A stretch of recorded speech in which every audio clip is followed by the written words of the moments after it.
आज है 24 अप्रैल 2026 जुमे का दिन।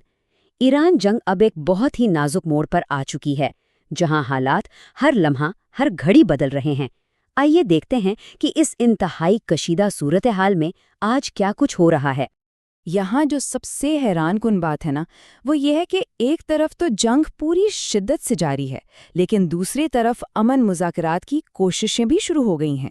अमेरिका और ईरान दोनों के सिफारतकार पाकिस्तान पहुंच रहे हैं, जो एक बहुत बड़ा सिफारती जुआ है। तो आज हम क्या क्या देखने वाले हैं? सबसे पहले हम इस सफारती कोशिश पर बात करेंगे। फिर देखेंगे कि दोनों ममालिक के बुनियादी मुतालिबात एक दूसरे से कितने मुख्तलिफ हैं। उसके बाद मुज़ाकरात से हटकर जो तशद्दुद हो रहा है उस पर नज़र डालेंगे। फिर देखेंगे कि इस बहरान के पूरी दुनिया पर क्या असरात मुरतब हो रहे हैं, और आखिर में इस सवाल का जवाब तलाश करेंगे कि क्या अमन की ये नाजुक सी उम्मीद हकीकत बन सकती है। चलें, तो सबसे पहले बात करते हैं इस सिफारती पेशरफ्त की। सारा एक्शन उस वक्त इस्लामाबाद में हो रहा है, जहां इंतहाई अहम मुज़ाकरात की बुनियाद रखी जा रही है। तो देखिए हो क्या रहा है। ईरान के वज़ीर ख़ारिजा अब्बास एराची इस्लामाबाद पहुंच चुके हैं। दूसरी तरफ अमेरिका के सफारतकार स्टीव विटकॉफ और जेरेड कुशनर हफ्ते को यहां पहुंचेंगे। पाकिस्तान इस सब में सालिसी का किरदार अदा कर रहा है, और वहां के हुकाम आप कह सकते हैं कि मोहतात अंदाज में पुरमीद हैं। लेकिन सबसे अहम बात, ईरान ने बिल्कुल साफ कर दिया है कि अमेरिका के साथ बराह रास्त आमने सामने कोई बातचीत नहीं होगी। अब आते हैं असल मसले की तरफ। वो बुनियादी मुतालिबात जो वाशिंगटन और तेहरान को एक दूसरे से दूर करते हैं और इन मुज़ाकरात को इतना मुश्किल बना रहे हैं। तो असल में दोनों चाहते क्या हैं? अमेरिका का मुतालबा है कि आबनाए हॉर्मुज़, जो कि आलमी तिजारत के लिए एक शहर की हैसियत रखती है, उसे मुकम्मल तौर पर खोला जाए। जबकि ईरान का मुतालबा है कि अमेरिका की तरफ से जो बहरी नाकाबंदी की गई है उसे ख़त्म किया जाए। ये दोनों मुतालबात एक दूसरे के बिल्कुल उलट हैं, और यही सबसे बड़ी रुकावट है। तेहरान ने मुज़ाकरात से पहले ही कुछ साफ साफ शर्तें रख दी हैं। पहली और सबसे अहम, अमरीकी बहरी नाकाबंदी ख़त्म होनी चाहिए। दूसरी, किसी भी किस्म की धमकी या दबाव के माहौल में कोई बातचीत नहीं होगी। और तीसरी, अगर कोई बात तय हो जाती है तो अमरीका को इस पर मुकम्मल अमल करना होगा और उसकी इज्जत करनी होगी।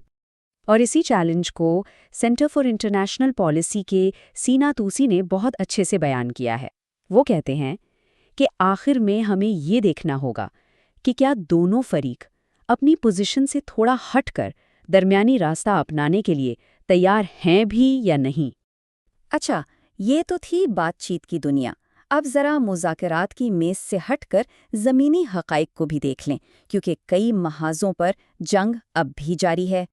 सिर्फ आज यानी जुमे के रोज़ जनूबी लिबनान में इस्राएली हमलों में 6 अफराद हलाक हुए।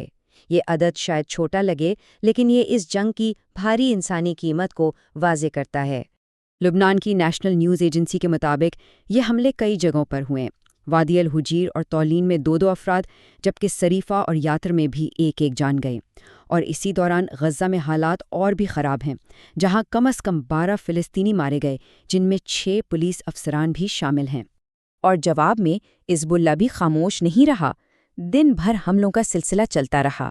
सुबह अल-क़ंतरा में ड्रोन हमले हुए, दोपहर में सूर के ऊपर एक इस्राएली ड्रोन मार गिराने का दावा किया गया, और शाम तक रामिया और फिर अल-क़ंतरा में इस्राएली फ़ौजी गाड़ियों को निशाना बनाया गया।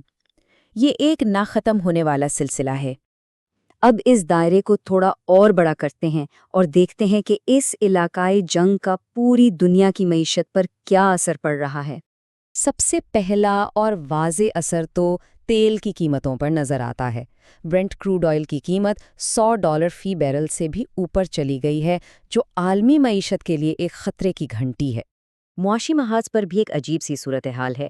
एक तरफ तो वॉल स्ट्रीट में अमन मुज़ाकरात की उम्मीद पर मार्केटें रिकॉर्ड सतह पर पहुंच गईं, लेकिन दूसरी तरफ यूरोप में स्टॉक मार्केटें गिर गईं। ख़ास तौर पर जर्मनी में कारोबारी एतमाद कोविड वबा के बाद की सबसे निचली सतह पर है। और इसी दौरान अमेरिका ने चीन की एक ऑयल रिफाइनरी और तकरीबन 40 शिपिंग कंपनियों पर नई पाबंदियां भी लगा दी हैं। और जर्मनी की हालत कितनी ख़राब है, इसका अंदाज़ा आईएफओ के सदर क्लीमेंस फ्योस्ट के इस बयान से होता है। वो कहते हैं कि जर्मन माशी ईरान बहरान की वजह से बुरी तरह मुतासर हो रही है। तो अब सब कुछ समेटते हुए ये देखते हैं کہ امن کی جو یہ نازک سی ڈور ہے اس کے جڑنے کے امکانات آخر ہیں کتنے؟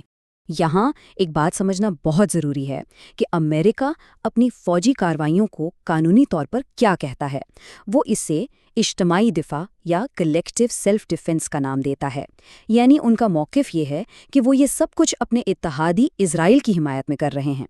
تو اگر کوئی پائیدار معاہدہ کرنا ہے تو اس کا راستہ بہت ہی مشکل ہے۔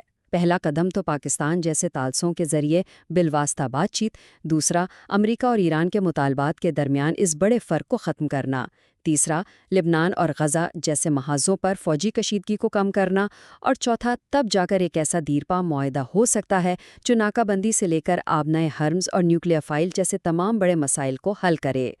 تو آخر میں سوال وہی ہے کہ جب ایک طرف تشدد بھی جاری ہو اور دوسری طرف مطالبات میں زمین آسمان کا فرق ہو، تو کیا سفارتکاری اس خطے کو تباہی کے دہانے سے واپس کھینچ پائے گی؟